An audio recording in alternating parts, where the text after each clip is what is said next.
Welcome to Vein and Lymphatic University. My name is Lowell Kavnick. We have an all-star lineup today. We're going to be talking about roles of Venoactive medications in patients, lessons learned. Alejandro Gonzalez will be our speaker, and then we're lined up with many discussants, Dr. Glowicki, Dr. Urbanik, and Dr. Ochoa. So the floor is yours, Alejandro. Thank you, Lowell. I appreciate the invitation, and hopefully we can have a meaningful discussion afterwards. I'm going to try to share my slides. And if you can confirm you're seeing this. We are. Thank you. So Venoactive medications. No, although I'm a consultant for Servier and Alpha Sigma, I'm not receiving any fees, so unfortunately, but I will try to be as impartial as I can be for this topic and try to justify my observations. Now, chronic venous disease, some housekeeping. We all know we can see varicose veins and we treat varicose veins, but what we see is not usually the only problem that we have. There's a lot of problems with chronic venous disease in the microcirculation, and many of the things that we're going to talk about has to do with the microcirculation. Now, other important factor is that we know that reflux is important, but venous disease has been shown to be an inflammatory process, and it's an inflammatory process from a chronic perspective. It's not only a 1 month, 3 months, 1 year disease. This is a lifelong problem. And we have to take into account this process. Now, there is also a very important thing that we have to differentiate. Chronic venous disease doesn't have to be the same as saphenous veins disease, because you can have a chronic venous problem without the involvement of the saphenous vein. And we have to also differentiate. We don't treat all patients with chronic venous disease by taking out the saphenous veins. There are some very interesting papers and works from Vincent, for example, and they did these experiments and showing people with normal saphenous veins, and they did a cast of them showing the amount of reflux that can have on secondary and tertiary venous process without any involvement of the main trunk. So again, you can have big problems without the microvascular involvement. Dr. Busquela has been also very active in showing, again, it is not only the problem with the big veins, but with the capillary beds that can get involved and have damage according to different stages of chronic venous disease. You will hopefully have this small capillary complex, but in severe stages, you can have this conglomerate of congested capillary loops. Now, other issue is symptoms. This is an issue that I do have sometimes regarding the need for treatment. If you only have, or we're basing our treatment strategy regarding symptoms, it can be a bit tricky. A patient can be categorized as a C1 and have a wider range of symptom manifestations, even severity of the symptoms. And for me, pain can be certain level, and for other patients can be a very different level. So again, it's difficult to evaluate.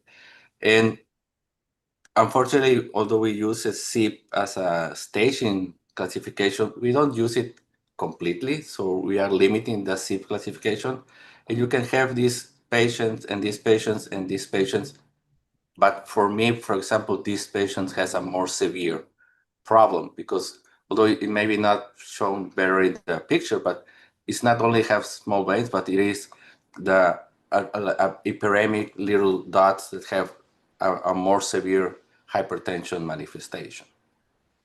And the other problem is we don't have to only see the patients for their chronic venous problem. Other patients, or many patients, have other problems. For example, this one, although she has a venous ulcer, but her main problem is a heart disease. She has a problem with a severe heart congestion, and this is the reason that she has developed, of course, a severe venous insufficiency, but her main problem is her heart. Now, talking about medications, there's a lot of medications. We are going to be focusing on 3 or 4 medications that have more published data, but again, there are many medications. MPFF Taflon, as you can see here, there's a lot of action that they have, because that's the other thing. Many medications have different points of actions that can improve some of the symptoms. And as you can see the video here, this is also from Dr. Busquela. These little white dots are the ones, the leukocytes adhering to the vein wall. And you can see when treatment is with the medication, there is not much adherence to that, to the wall. And if you remember the previous video, this is what we are seeing over here. So although we not see it on the simple eye, it is happening, this process.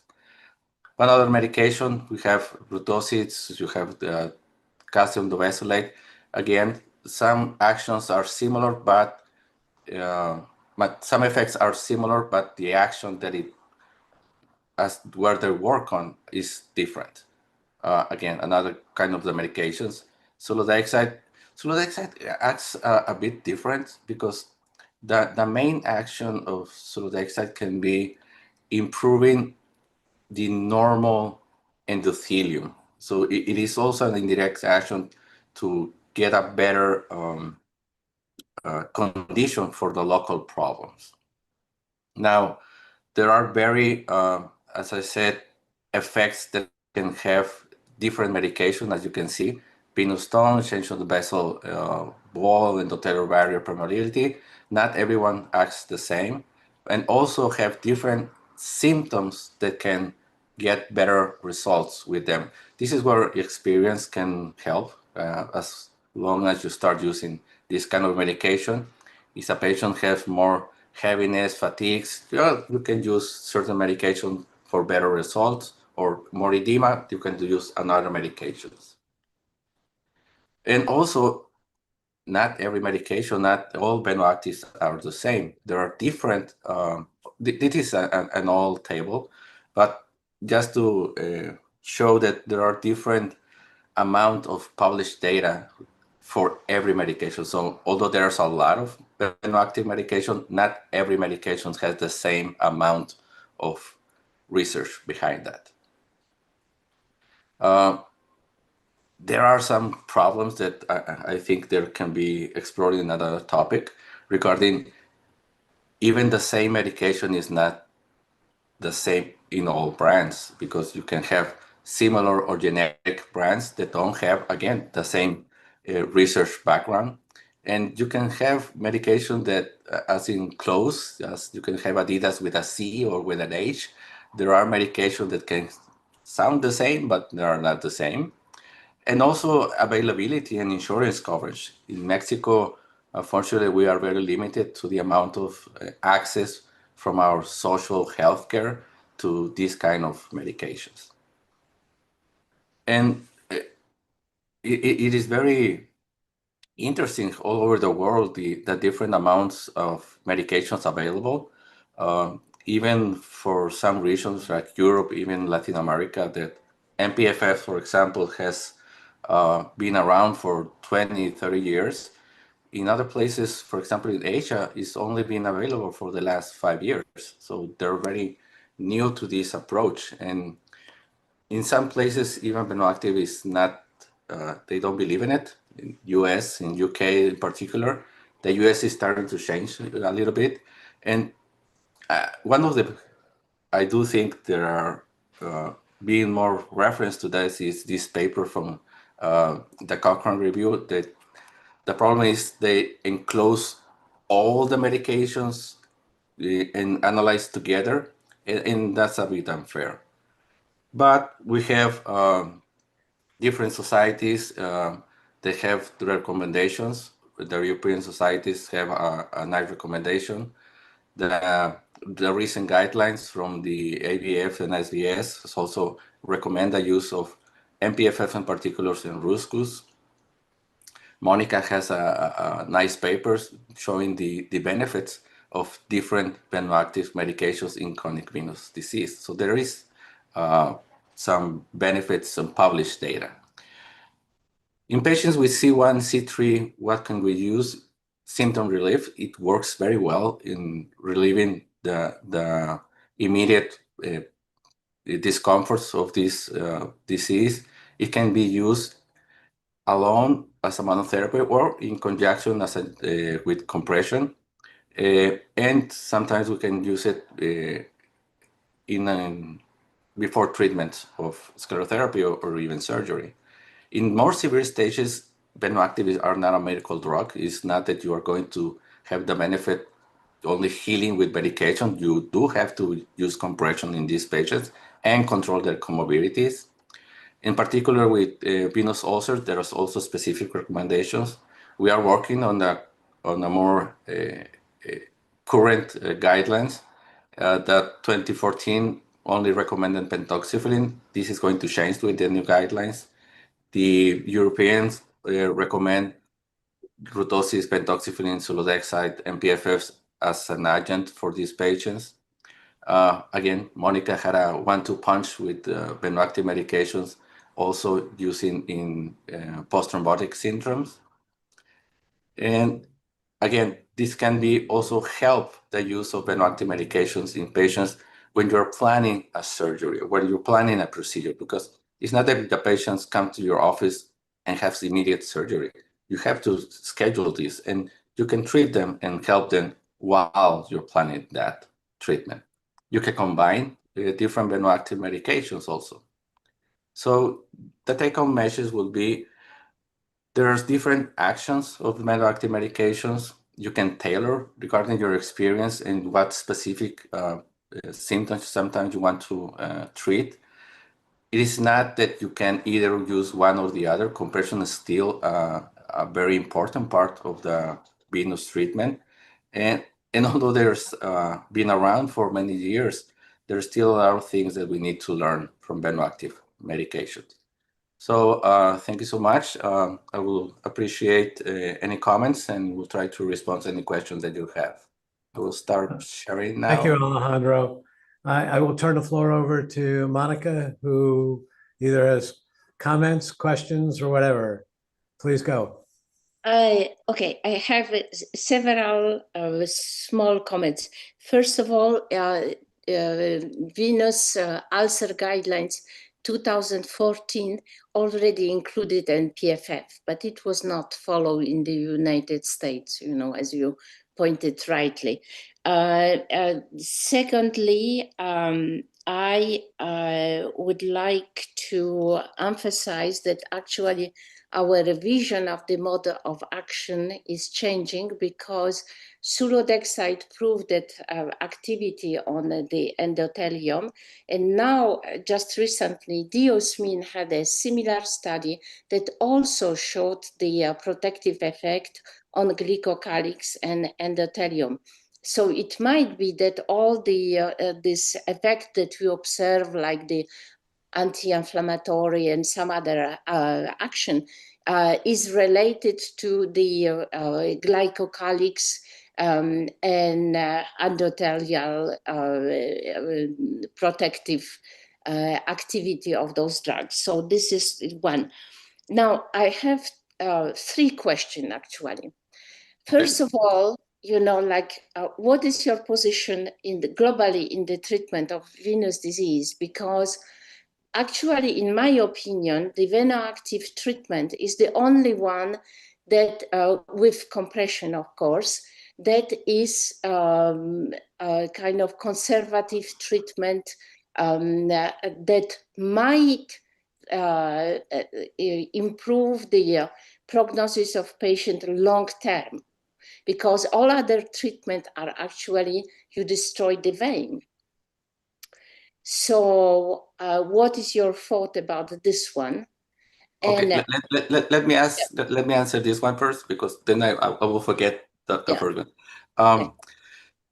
I agree that Venoactive medications can help with the symptomatic relief. They can, in theory, improve outcome, long-term outcome, or help limit the inflammatory process, the continuous disease that it has. But it hasn't shown that it limits the progression of the disease, at least until with the data that we have right now. In theory, it should.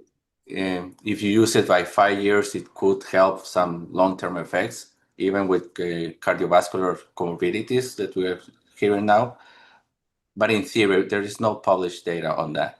Now, I know there is sclerotherapy or surgery or whatever destroys the veins, but some veins need to be destroyed. So there are, because there is some macroscopic problem, microvascular disease, that can be helped if you take out the veins that are not working well. Without getting into details of ASVAT and all different preservation techniques. Ladies and gentlemen, we have 14 minutes. Please keep your questions short and Okay. answer short. Oh, sorry. So my second question, medications as alternative to compression. And we had the beautiful DM study that was published in Lancet that showed that ESIN have the equivalent anti-edema power than in compression therapy. What do you think about it? Yes and no. In some patients with small edema or limited edema, it works very well, Venoactive medications.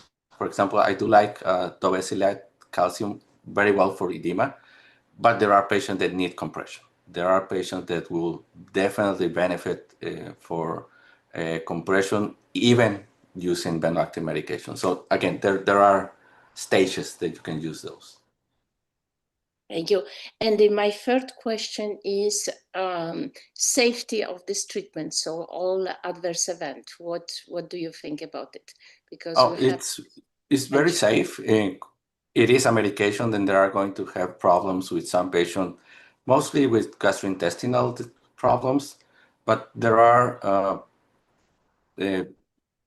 papers that are showing 2 years treatment have no big effects on safety regarding that, even comparing to placebo. Monica, if you don't mind, I'm going to go to Sure. Thomas Urbanek. And if Thank we have you. time, I'm sure you have more questions or more answers to it. Thomas, are you there? Thank you very much for this opportunity, Alejandro. Thank you for this topic and presentation. I think that Venoactive drugs in some countries are very important part of the treatment, in some not as much, probably due to the access of the drug, but also, and this should be emphasized, the physician knowledge, because I think that this differs significantly between the colleagues treating the patient in various countries. Two important questions which I have to you. One is, how long should we use these drugs? Because this is the question which is given in many meetings. So what's your personal feeling? Should we go for lifelong treatment? That's a great question, because it's also on the chat group by Cinnamon. So thank you. Okay, getting to this question first. The general consensus is 3 months. This is what you hear from everybody, because it is usually the time when you are planning, when you have a procedure in place. If you're going to do sclerotherapy or vein ablation or whatever, usually by 3 months you have resolved this issue. And when you do this, many of the symptoms of the patients resolve. Now, getting to Monica's comment, can we use it long term?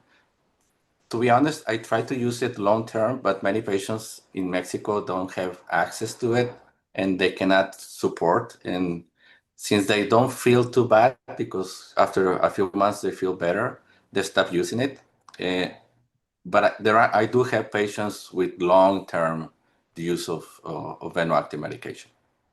I think Would that you this rec- 3 would months you is a rec- little Hold on a bit. second, Tomas. Would Okay. you recommend using this long-term, even though Yes. patients are not? Yes, I recommend it. Unfortunately, not everybody can use it. Okay. Sorry, I Tomas. think that this 3 months is a little bit artificial.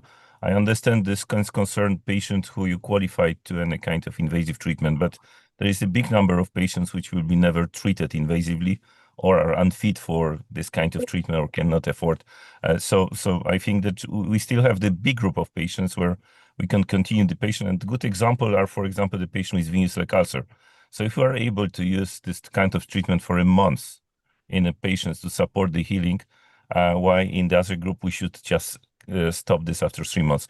But coming to the second question, some people, some colleagues use the Venoactive drugs in perioperative treatment in patients undergoing ablation, sclerotherapy. Of course, we have some local conditions like local swelling, local complaints related to the procedure which was performed. Does it make sense for you? And do we have the evidence to support this? Yes and yes. I use it in all my patients because, again, in Mexico, we use everybody that comes with venous problems usually is taken up. We prescribe a Venoactive medication. Now, is it that if I don't use a Venoactive medication, the benefit of the patient and the procedure is not going to be there? Of course not. You can do the procedure without using Venoactive medications, of course. But in some patients, or in many patients, you will have a more comfort in the pre-procedure because your symptoms of the patients are going to be more controlled. And after the procedure, patients do have some less pain, less swelling. Again, you are going to have some complications, minor complications like bruisings or whatever, independent of the procedure. There is data showing not only in the clinical aspect, but also in the inflammatory process that happens after a procedure, that they did measure these inflammatory levels and have shown, in particular with MPFF, that there is a benefit of using this. That this correlates in clinically, again, it is limited. Thank you, Okay, Tomas. thank you very I'm gonna much. I have to- think that we should go to the next questions, Thank but you. not mine. Thank you. Thank you very much, Tomas. Jorge, comments, questions? Here. I'm here. Yes, sir. Just 2 comments, Alejandro. Congratulations. Nice presentation. Anticoagulation or Venoactive drug? What is the classification of sulodexide? Oh, well, it is tricky because it has 2 components. One component, it is an heparin derived, so it is an anticoagulant. But the other component has nothing to do with anticoagulation. So officially it's an anticoagulant, but it's a Venoactive medication with properties. Therefore, the concomitant use of MPFF and sulodexide in C6, it seems to be a fantastic combination. If it has an effect as a Venoactive drug, how can we support the usage in post-thrombotic syndrome? Because it has, again, different actions in the endothelium. I have a paper regarding this, and actually in my patients, That's the reason that I am asking, because I know your paper. Thank you. Venous ulcers and post-thrombotic syndrome is a very hard to treat, and these patients suffer a lot. So I throw everything that I can. I use compression long-term. I use, of course, routines, exercise and whatever. But compression is very important in these patients, and also the combination of medications. So I do combine it, and I have seen improvement in ulcers, but also in post-thrombotic symptoms per se. Is the recommendation type A? Oh, not officially, because it is not a recommendation from a lot of data, but it is mine. So, And mine too. The only problem that we have is that we don't have it in our region in Colombia. Lowell. oh, also sorry. Monica wanted to, Yeah, just one small comment about the post-thrombotic syndrome. As we just published the systematic review in this regard that included MPFF, diosmin, and sulodexide. And indeed, you have the moderate level of evidence, but all pointed to the efficacy of those drugs in post-thrombotic syndrome. That's what I wanted to add. Jorge, any other question? No, sir. I think I'm done with Alejo. Kersad Boskirk has a question. Which drug should be preferred with the diabetes and venous insufficiency? Oh, Alejandro, anybody? Go ahead, Monica. Monica. Yes, there is a study with MPFF versus placebo in concerning the diabetic microangiopathy. It was very positive. That's an old study, but you have several other experimental models that were used. Jorge? VeinStep is coming with the data, more recent data in the next few days. It seems that it's safer, or at least that's the only option that we have so far, is the usage of MPFF in diabetic patients. That's roughly between 7 and 11% of our chronic venous diseases patients, depending on the location you're taking it. But the VeinStep is coming with something around 6,400 patients. That's a number to keep it in mind and consider the importance of the usage and the safety of MPFF on that. I think sulodexide should follow that lead also. Tomas?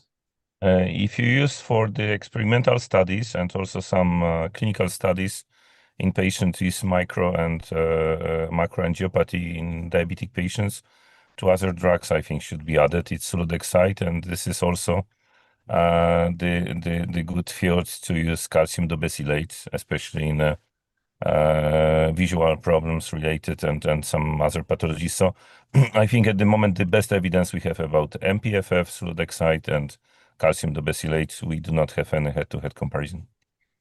Yeah, I would second that.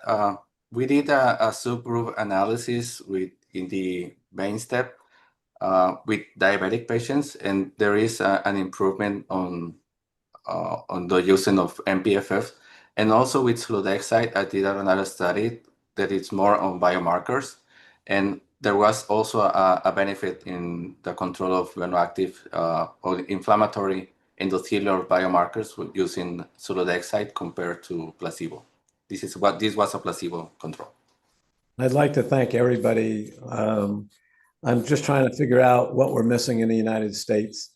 This is not very much practice here, and hopefully in the future we will gain some better insight as to why we should be or why we're not. So I think this has been very informative, and thank you very much. Next week, we're going to early intervention for ulcer healing and recurrences.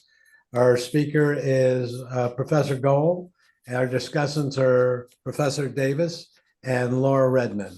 So thank you very much, and thank you again for joining us. Have a good day or night. Thank you.